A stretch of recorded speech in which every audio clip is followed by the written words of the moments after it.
ganas de contar lo que hacemos, que es fascinante, porque trabajamos con lo más fascinante con lo cual se pueda trabajar, que es el cerebro. Así que si ustedes trabajan en otra cosa, jódanse, ¿sí? Básicamente porque se la pierden. Y dentro del cerebro yo voy a hablar de un pedacito de cerebro con el cual yo trabajo hace muchos años, que tiene que ver con el tiempo. Primero, un pequeñísimo disclaimer, ¿sí?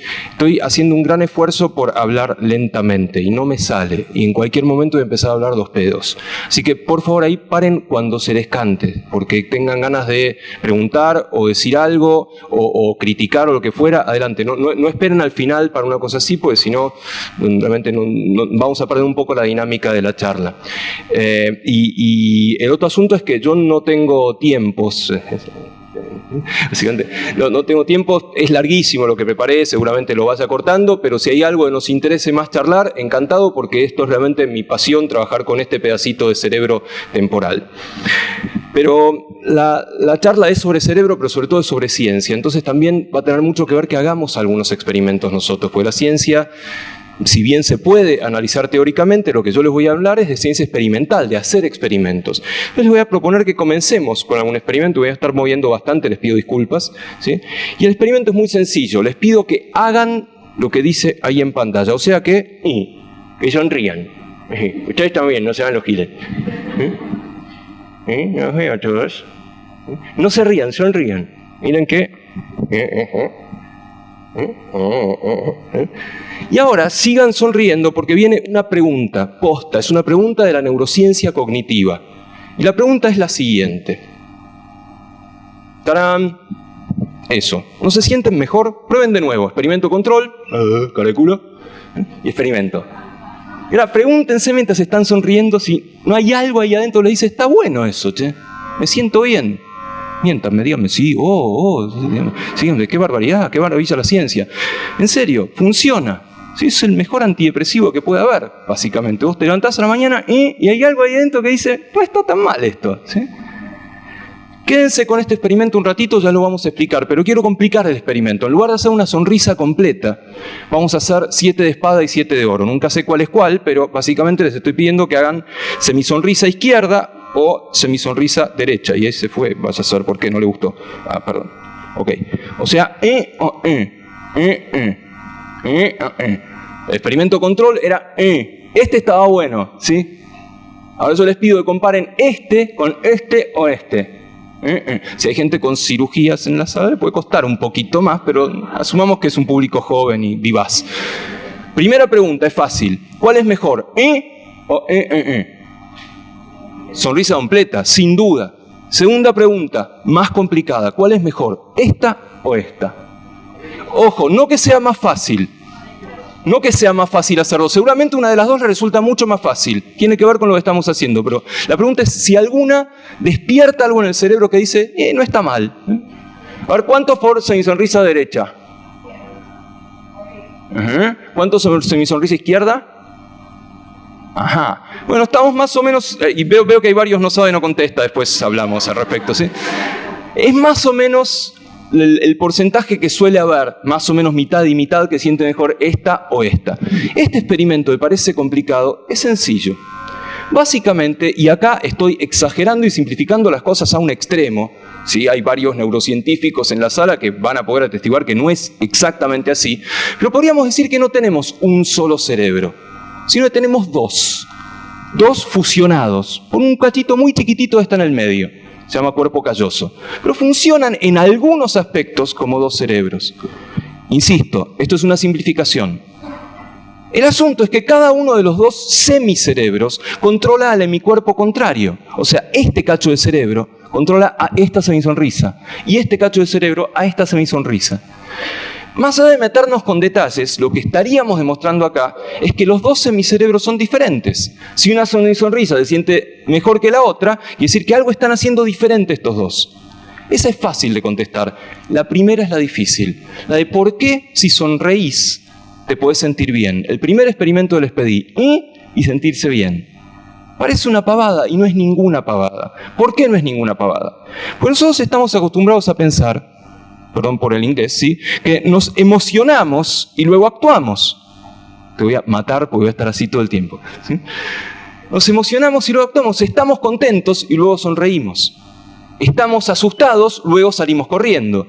Y el experimento tan sencillo que ustedes acaban de hacer demuestra exactamente lo contrario. Demuestra que uno primero actúa y luego se emociona. Que uno primero fuerza la sonrisa y luego está contento. Que uno primero sale corriendo y luego tiene miedo. Esto lo propuso por primera vez un tipo muy importante, más en la psicología que en la neurociencia, es ese que está ahí abajo, William James. Tal vez a alguno le suene el hermano de William James, Henry James, el novelista, el de Una vuelta de tuerca, etc. Bueno, el hermano este. Y también tiene una hermana medio chiflada, pero esa es otra historia. William James es el fundador de la psicología experimental. O sea que para entender el cerebro hay que hacer experimentos. Por supuesto, parte de esos experimentos, si es con humanos, puede ser hablar, puede hacer encuestas o lo que fuera, pero hay que experimentar. Y él decía, suponete que estás en la selva corriendo porque está persiguiéndote un león. Primera conclusión, no sabía una goma de biología, porque en la selva no hay leones. No importa, licencia poética. Segunda conclusión, el tipo dice, corres en la selva y estás cagado en las patas, tenés miedo. Pero él dice, no es que vos corres porque tenés miedo porque corres. Incorporás la emoción en tu cuerpo. Y esto también tiene que ver con el tiempo. La flecha del tiempo en neurociencias a veces va al revés de lo que pensamos. Sonreímos y luego estamos contentos. Esto se inserta un poco en tratar de entender cómo funciona nuestro cerebro, que de eso se trata toda esta semana. ¿Sí? Tanto en la muestra que tienen como en las charlas que van a tener todos los días, son distintos pedacitos de ver cómo funciona el cerebro. Y antes de meternos con el tiempo, hagamos un brevísimo resumen de en qué anda la neurociencia contemporánea. Esto es arbitrario, hay varias preguntas, pero estas son algunas de las preguntas principales de la neurociencia. Una de todos los tiempos es esta: ¿dónde están las cosas? Seguramente ustedes vieron ese tipo de dibujitos, ¿no? Ese que está ahí, en una cabeza con cajitas y nombres. ¿Sí? Los nombres son maldad, bondad, violencia, etc. Eso lo inventó un tipo, y uso la palabra inventar con total premeditación, se llamaba Franz Joseph Gall, en el siglo XVIII, y el tipo decía eso: en el cerebro las cosas están guardadas en cajas. Hay una caja de la bondad, una caja de la maldad, una caja de la violencia, una caja de la moral, etc. No contento con esto, Gall decía, si uno es muy algo, la caja de ese algo crece en el cerebro. Entonces, si uno es muy bueno, la caja de la bondad es más grande. Y si uno es recontra bueno, la caja de la bondad crece tanto que le deforma el cráneo y le sale un chichón de bondad, un chichón de violencia o lo que fuera. Esto es una gansada, claro que lo es. Pero el tipo se ganaba la vida así. Iba por el mundo palpando cráneos, un chichón de violencia a la hoguera. ¿Sí? Tan bestia fue esta forma de mostrar las cosas, que se llama frenología, que cayó en absoluto descrédito. Los neurocientíficos empezaron a decir, la voz va y viene, pero me escuchan, ¿no? ¿Sí? Los neurocientíficos empezaron a decir, ¿se fue del todo? Ahí va, ahí volvió. Empezaron a decir, y bueno, no, esto no puede ser que haya lugares para las cosas en el cerebro. Por lo tanto, se fue al otro extremo. Todo está en todos lados en el cerebro, todo está distribuido. Hoy estamos en una situación más o menos intermedia. Hay lugares en el cerebro para las cosas, pero no hay lugares únicos, salvo alguna que otra excepción. Las cosas están más o menos localizadas y más o menos distribuidas. Pero es una de las preguntas abiertas que tiene que ver con algo que vamos a hablar en un ratito. Por supuesto, la gran pregunta de la neurociencia, o al menos de la neurociencia cognitiva, es ¿qué es la conciencia? Conciencia entendida por sé que tengo un cuerpo, sé que me pincho y me duele, sé que veo ese color de silla y es más o menos amarillo. Y la verdad, ¿por qué digo es la gran pregunta? Porque estamos lejos de entenderlo. Y eso que nos constituye a nosotros mismos, nosotros somos nuestra conciencia, no en términos morales, en términos de conciencia de saber que tenemos algo, saber que sentimos algo. Y esa posiblemente sea la gran pregunta que nos va a tener quemando las pestañas durante mucho tiempo. No quiere decir que nunca la vayamos a conocer. Hay gente que dice que es así. Hay gente que dice que es tan complicada la pregunta que no nos alcanza un cerebro para entender cómo funciona un cerebro. Otros dicen que no. Vamos a ir entendiendo de a poco hasta que más o menos vayamos juntando el rompecabezas. Pero esta sin duda que es una de las grandes preguntas. Otra de las preguntas tiene que ver con cuando las cosas andan mal. Cuando el cerebro o el sistema nervioso anda mal. Ejemplo típico, una enfermedad en la cual degeneran los nervios, le dejan de dar de comer a los músculos y los músculos se mueren. Ejemplo de Stephen Hawking, muy famoso, porque no apareció una, ni sino dos, sino 3 veces en Los Simpson. Y la tercera vez Homero lo recibe diciendo, oh no, ese maldito lisiado otra vez. Brillante realmente. No sabemos por qué funciona esto. Es una enfermedad neurodegenerativa, o sea, los nervios se van muriendo y no sabemos cómo funciona.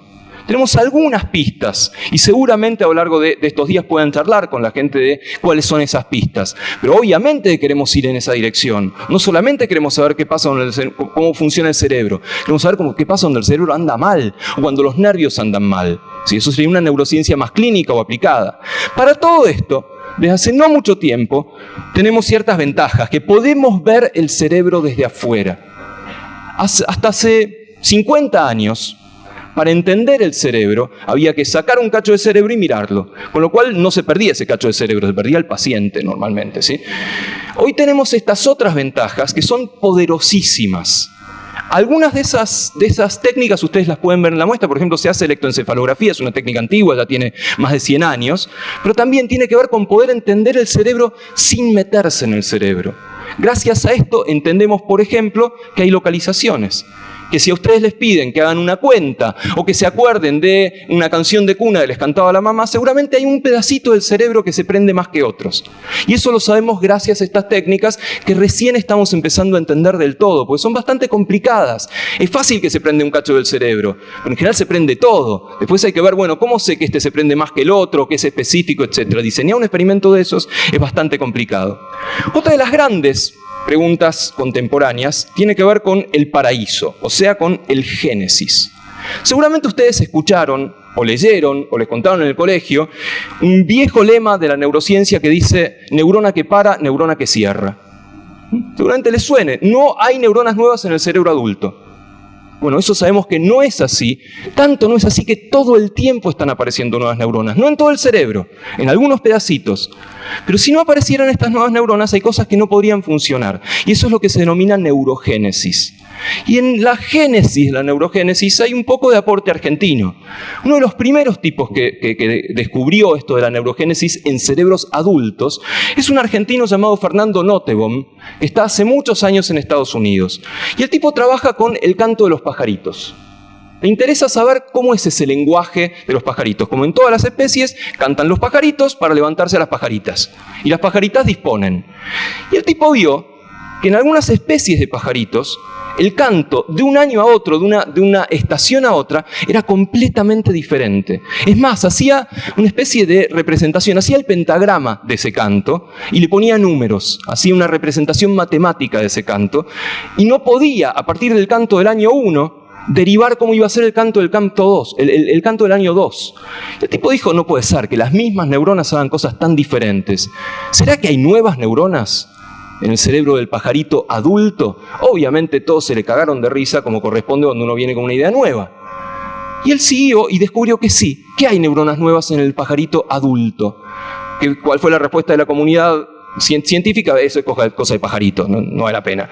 Hasta que se descubrió que ocurre en ratones, que ocurre en ratas, que ocurre en monos, que ocurre en humanos. Hoy sabemos bastante sobre esta neurogénesis y piensen lo que dije hace un ratito. Sabemos muy poco sobre las enfermedades neurodegenerativas. En algún momento se van a juntar estos dos. Se van a juntar los que dicen: che, no sé por qué se mueren estas neuronas, con estos otros que dicen: empiezo a entender por qué nacen nuevas neuronas. Y tal vez ahí empiezan a aparecer terapias para las enfermedades neurodegenerativas. Y tal vez más interesante para lo que yo les voy a contar hoy, otra de las enormes preguntas de la neurociencia, que la van a poder ver mucho en la muestra, hay una parte importante de ilusiones, etc., tiene que ver con la percepción. Gracias sobre todo a este señor, que ustedes me tienen que decir quién es. ¿Uno solo? Jim Morrison, por supuesto. Quiero aclararles, no es Calamaro y no es la Mona Jiménez, carajo, ¿sí? Que me han dicho mis alumnos ignorantes, ¿sí? ¿Y por qué está Morrison en una charla de neurociencias? ¿Sí? Pues le sacábamos una imagen al cerebro y parecía Gruyère. No es eso, ¿sí? El tipo le puso a su banda The Doors, Las Puertas, una banda muy famosa en California a principios de los 70, ¿sí? ¿Por qué le puso The Doors? Por un libro que en ese momento era furor, llamado Las Puertas de la Percepción, exactamente, ¿sí? No le voy a preguntar sus costumbres recreativas, ¿sí? Pero ¿y por qué se llamaba Las Puertas de la Percepción, el libro de Aldous Huxley? ¿Lo conocen a Huxley? Un mundo feliz, ¿sí? El tipo contaba en ese libro sus experiencias con mescalina, una droga muy fuerte, alucinógena, ¿sí? Que tiene que ver, por ejemplo, en las enseñanzas de Don Juan, con todas esas cosas antropológicas. Pero así como Morrison le tomó prestado el título a Huxley, Para las puertas de la percepción, el título tampoco es de Huxley. El título es muy anterior y es de un verso de un poeta maldito llamado William Blake, tipo absolutamente maravilloso y absolutamente chiflado, que escribió, entre otras cosas, si las puertas de la percepción se abrieran, todo le aparecería al hombre como es, infinito. Chan. Traducción de esto, traducción aproximada de lo que uno podría entender hoy como esto. ¿Hay un mundo allá afuera? Sí, pero no sabemos cómo es ese mundo. No podemos saber cómo es ese mundo. La única forma que tenemos de conocer el mundo es a través de los sentidos. Y los sentidos son truchos. Los sentidos son filtros. Por ejemplo, acá hay un montón de cosas que no percibimos. Hay ondas ultravioleta, infrarrojo, hay ultrasonidos, etc. Y nuestros sentidos lo filtran, no lo dejan pasar. No sabemos cómo es el mundo allá afuera. Sabemos lo que los sentidos nos dicen sobre el mundo. Y es muy diferente eso. Eso es una de las grandes interrogantes de la neurociencia. ¿Cómo funcionan los sentidos para entender que hay un mundo allá afuera? Y el sentido que a mí me interesa, y ya me voy metiendo en tema, es el sentido del tiempo. ¿Hay un sentido del tiempo? ¿Hay una forma de saber que transcurre el tiempo? ¿Hay una forma de que ustedes sepan hace cuánto estoy hablando? ¿Hace 5 minutos? ¿Hace 2 horas? ¿Y por qué? ¿Cómo sabe el cerebro que pasó el tiempo, que no pasó? ¿Qué pasa si el cerebro anda mal? Etcétera. Una ventaja del sentido del tiempo es que lo podemos imaginar. Y algunas de las cosas que no percibimos no las podemos imaginar. No podemos imaginar un mundo en ultravioleta o en infrarrojo, porque los sentidos no nos dan. Podemos usar aparatos. ¿Sí? Cuando los sentidos no nos alcanzan para conocer el mundo, ¿qué hace la ciencia? Inventa extensiones de los sentidos. Inventa telescopios, microscopios, visores infrarrojos, etc. Para el tiempo lo podemos imaginar. Y de hecho es uno de los temas favoritos de la literatura, imaginarse tiempos diferentes. Y les quiero mostrar un par de ejemplos de la literatura sobre estos tiempos diferentes. Uno de ellos es este libro maravilloso llamado Los sueños de Einstein. Está traducido, les cuento, está por Tusquets, de un físico, se llama Alan Lightman, pero es novelista, no se dedica a la física. ¿Y de qué se trata este libro? Cada capítulo es un sueño del joven Einstein. Einstein, cuando era empleado en una oficina de patentes en Berna, en Suiza, él cuenta que soñaba, y sueña con tiempos diferentes. Por ejemplo, sueña con un mundo en el cual el tiempo es un fenómeno local. Estoy parado acá, hay un tiempo. Me corro, hay otro. Un mundo en el cual el tiempo es visible, pueden ver el tiempo pasar, así como pueden ver colores. Un mundo en el cual el tiempo fluye, el cual causa y efectos son erráticos. Uno no puede decir esto causa esto, y a veces no. A veces es al revés, etc. ¿Por qué pongo este ejemplo? Porque esa es una de las grandes ventajas de trabajar con el tiempo. Podemos imaginarlo, podemos leer literatura, podemos ver obras de artes plásticos donde el tiempo está metido. El tiempo siempre nos fascinó como humanos. Y lo que hacemos, los que trabajamos en el tiempo en el cerebro, es entender un pedacito de este tiempo, tratar de entender un pedacito de este tiempo. Otro ejemplo literario, tal vez más conocido, es el de este señor, Herbert Wells, ¿sí? H.G. Wells, que escribió 2 novelas que son súper conocidas. Uno es La máquina del tiempo. ¿Y qué es la máquina del tiempo? Algo que hace que el mundo vaya muy lento, por lo tanto vos vas muy rápido y viajás hacia el futuro. Si el mundo empieza a ir mucho más lento y vos vas normal, te estás adelantando en el tiempo a lo que te rodea. Pero también escribió El espejo de este libro. Un libro que se llamó El nuevo acelerador, que es lo contrario. Hace que el mundo vaya muy rápido. Por lo tanto, vos vas muy lento, entonces te quedás en el pasado. Por supuesto, es ciencia ficción. Son experimentos mentales. Lo interesante es que Wells era biólogo. Era naturalista, en realidad. Era profesor de ciencias naturales. Por lo tanto, el tipo sabía bastante bien cómo mostrar ejemplos, qué contar, qué no contar. Los ejemplos que cuenta Wells en su libro, si uno husmea un poco en la literatura, se parecen mucho a esta altura viejo conocido, que es William James. ¿Se acuerdan que les hablé de William James, el fundador de la psicología? Tiene un libro que es la Biblia, que se llama Principios de Psicología. Psicología entendida como psicología experimental, no psicología argentina. Tomá. ¿Sí? En ese libro, James pone un capítulo que se llama Percepción del tiempo. Y dice algo que es la fundación de los libros de Wells. Dice, imagínate que vas muy rápido y el mundo va muy lento. Estás viajando hacia el futuro. Imagínate que vas muy lento y el mundo va muy rápido. Estás viajando hacia el pasado. Por eso me interesa tanto el tema del tiempo, no solamente por los experimentos que les voy a contar, sino porque se entremezcla con nuestra cultura, se entremezcla con nuestra literatura, con nuestras imaginaciones más bestias de viajes en el tiempo, de qué pasa si me quedo parado, si vos vas hacia allá, paradojas, etc. Dichas estas cuestiones, vamos a meternos un poquito, sí, en la ciencia del tiempo, que podríamos analizarla de distintos lados. No voy a ver todo esto porque es larguísimo, pero podría analizar esta ciencia del tiempo de distintas preguntas, de distintos enfoques, poniéndose distintos anteojos. Por ejemplo, yo les mencioné hace un rato, y pasó, que el tiempo podría ser un sentido como la vista, como la audición, como el olfato. ¿Es así? Y si es así, ¿qué le pedimos al tiempo? ¿Y qué le pedimos al cerebro para que pueda percibirlo? Podríamos también hablar de si los distintos tiempos son iguales para el cerebro, si es lo mismo milisegundos que años. Posiblemente no, vamos a ver de qué se trata. Podríamos saber también si se puede aprender el tiempo. Si yo les hago experimentos muchas veces, ustedes cada vez se vuelven mejores en esta percepción del tiempo. Podríamos hablar de los lugares en el cerebro donde se guarda el tiempo, hacer una frenología del tiempo, ver si hay una caja de tiempo y hay un eventual chichón del tiempo en el cerebro. Podríamos también hablar de un aspecto farmacológico del tiempo, ¿sí? Que supongo que sabes mucho al respecto. Perdón.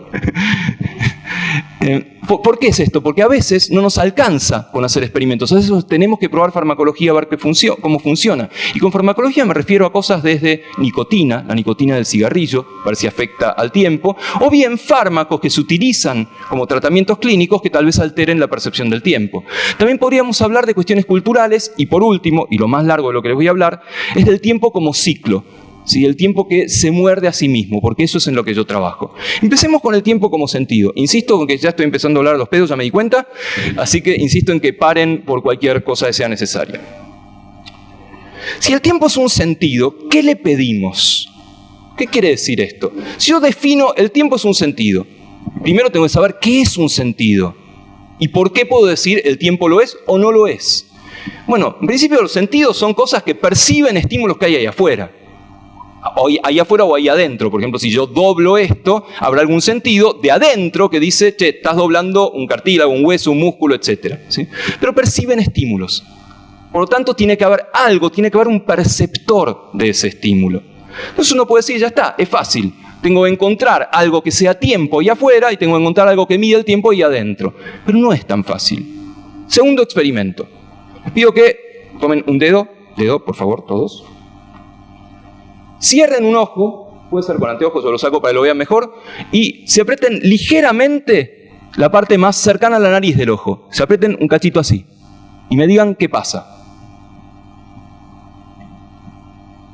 ¿Qué onda? Sienten que se están tocando, eso es obvio, eso es trivial.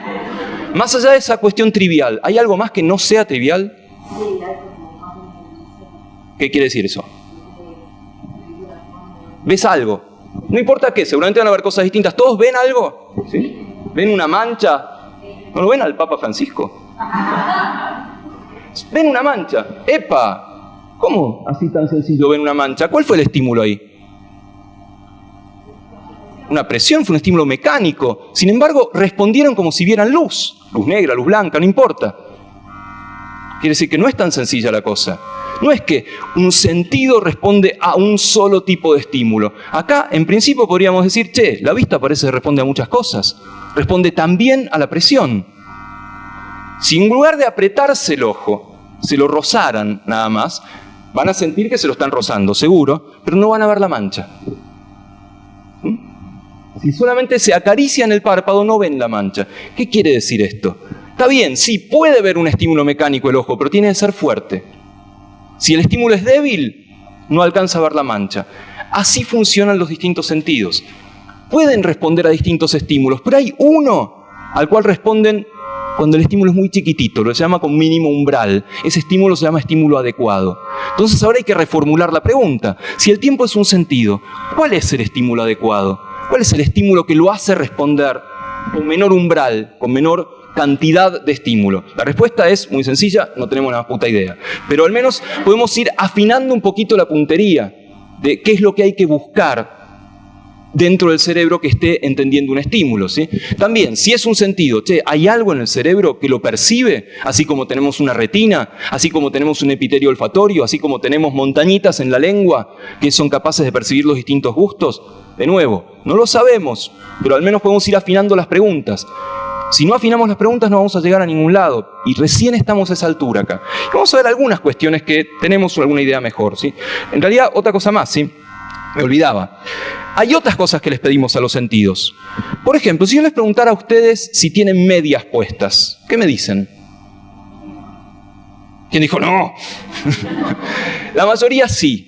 Y ahora les pregunto, hasta que yo les pregunté, ¿eran conscientes de que tenían una media puesta, de que había algo tocándoles el pie y no era el señor de al lado? ¿Sí? No. Esa es una trampa de los sentidos. Cuando un sentido es estimulado mucho tiempo, deja de responder.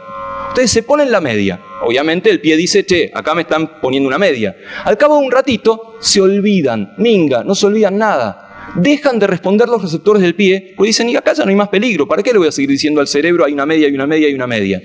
Es como si entras a un lugar que huele feo.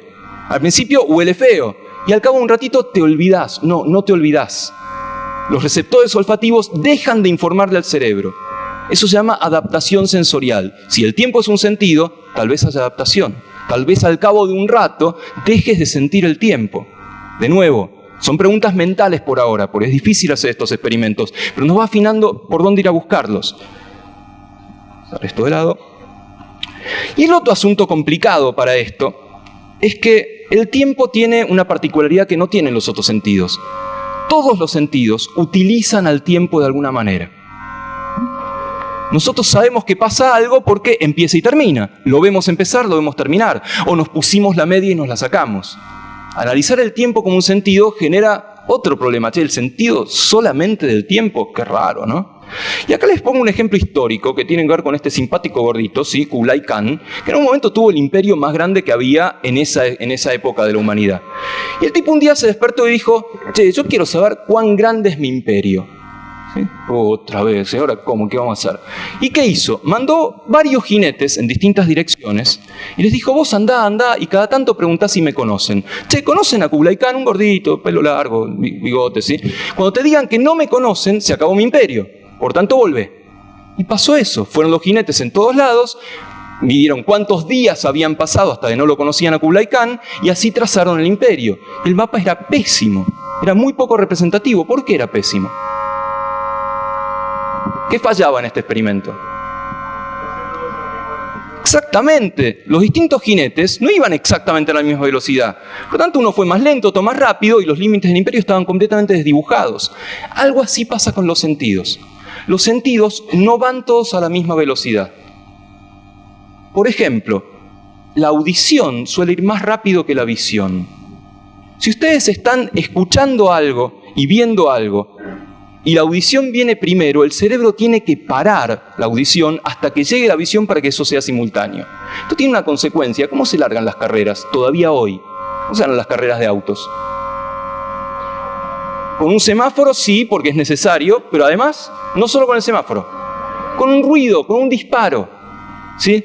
Porque efectivamente, si vos estás muy lejos de ese semáforo, va a tener mucha más ventaja la que está más cerca. Porque los que están muy lejos tardan más en percibirlo conscientemente ese estímulo. El disparo tarda mucho menos y es más homogéneo para todo el mundo. De hecho, gracias a esta enorme velocidad que tenemos de procesamiento auditivo, podemos saber de dónde viene un estímulo.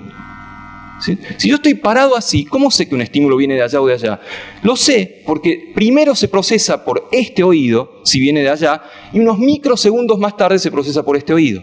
De hecho, si yo cierro los ojos y me ponen un estímulo exactamente adelante o exactamente atrás, es difícil que sepa de dónde viene. Porque no tenemos una oreja adelante o una atrás. Tenemos una oreja a cada lado. Por tanto, procesa exactamente igual cada oído y no sabemos de dónde viene. Por tanto, esta es una complicación para estudiar al tiempo como un sentido. Que todos los sentidos utilizan al tiempo.